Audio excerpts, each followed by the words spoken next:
Good Tuesday morning of the 15th week. It's actually the memorial today of Our Lady of Mount Carmel, which I know nothing about, except if you want to see a cultural phenomenon, you have to go to New Haven anyway. I don't know if it's all over the country or it's just my own home state, home city. But the feast of Our Lady of Mount Carmel is huge, as I remember it.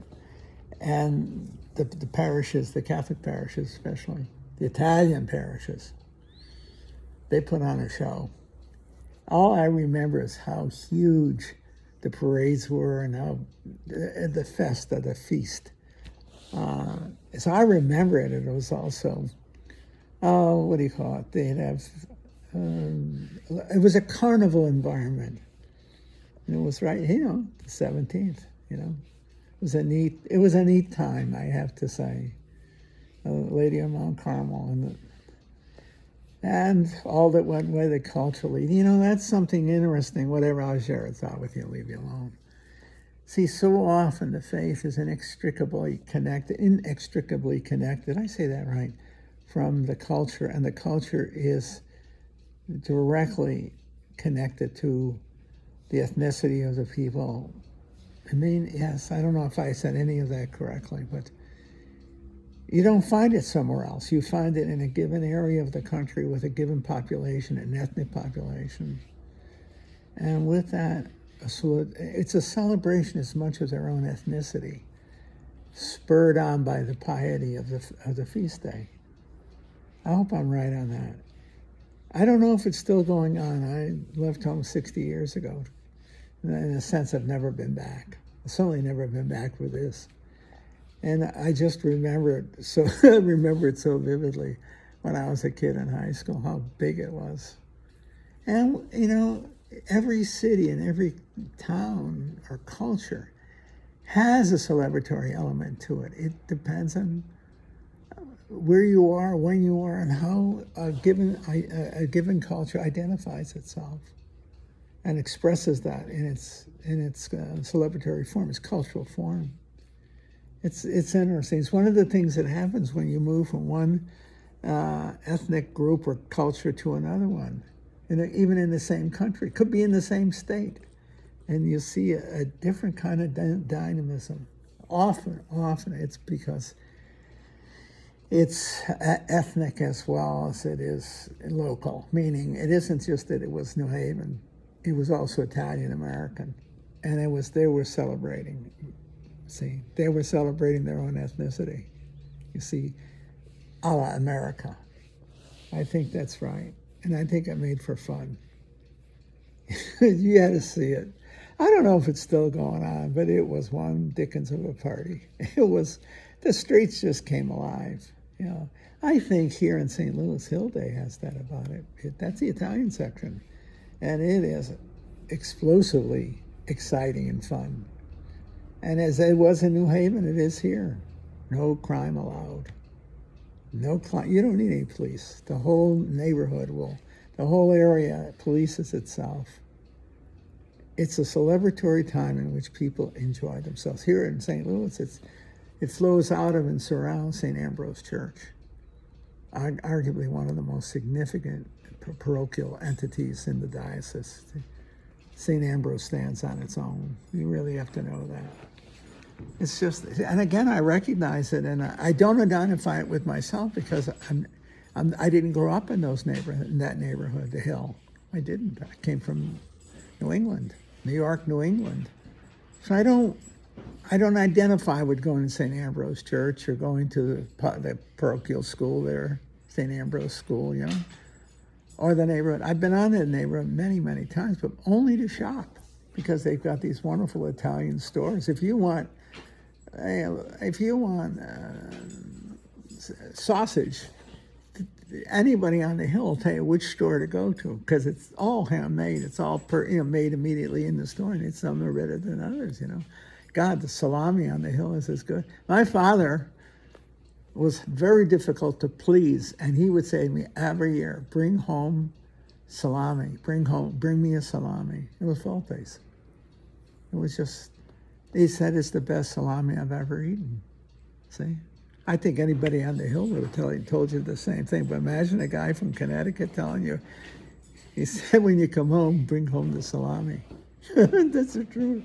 Do you know what happens if you leave salami in a suitcase and and it happened, I lost the suitcase, the airline problem, okay? When I got the salami back, when I got the suitcase back, it was 2 or 3 days. Talk about greasy looking clothes, really.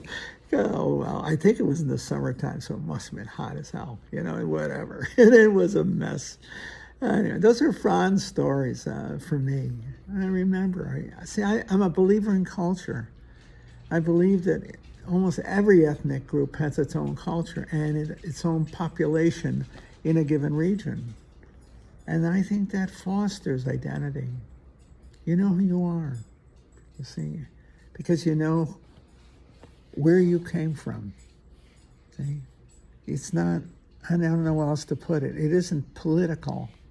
The politic follows from the identity.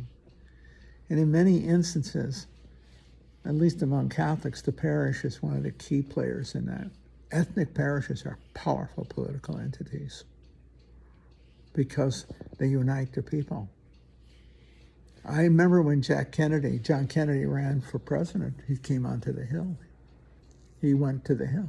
He had to deliver the Hill, and he did. See? It's not that they're, brainwashed. They're not. But they know who they are. And they vote their self-interest as a community. I respect that. Because the other guy's doing it too. They're just better at it. Who's better at it? People on the Hill. They preserve the Hill. It's still a very, very good place to live. It's certainly a great place to shop. If you want to go eat, you can't beat the Hill for restaurants, from the high class right down to the family restaurants. And passed down from generations. Why am I saying that the other day? This is supposed to be a reflection on the scriptures, and I'm doing anything but that. I guess I'm just thinking about it these days. Maybe I'm remembering what it was many years ago growing up, but I also see it here, and I see the importance of community. And communities are as much affective as they are local, meaning there's an affection, there's a feeling of belonging. Certainly the Hill has it here. We had it in Connecticut, New Haven. We had it in our neighborhoods. It was twofold. One was ethnic, but the other was local. You always took care of the people on your street, your neighbors. And to use the expression one more time, no crime was allowed. Nobody got out of line. Not all internally, but nobody could come into our neighborhoods, onto our street without being very, very seen and looked at, making sure you never got in trouble. And that is true in the Hill here in St. Louis. You go wandering around there, you look for trouble, they'll find you, believe me. They'll find you. No crime allowed. That was our neighborhood too, no crime allowed. Safe as all get out. Safe. As long as you kept your nose clean, you see? And then don't go sticking your nose in somebody else's neighborhood. See? In a way, I miss that culture, because in the suburbs, you don't have that. Now, I live in the suburbs, and I prefer to. But you don't have it. Sometimes you don't even know your neighbor's name. That amazed me when I came here. Where people, even in the parish, didn't know who their neighbors were, didn't know their names. They knew they were their neighbors, but they didn't know what their names were. That's an impossibility where I grew up. It's an impossibility. Not only did you know their names, you knew a lot about them, and you cared about them and the security of their families as they cared about you. That's interesting.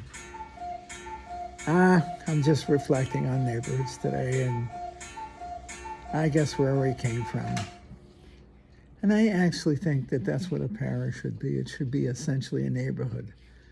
A neighbor should be a location for friends. Should be where neighbors are friends, looking out for each other.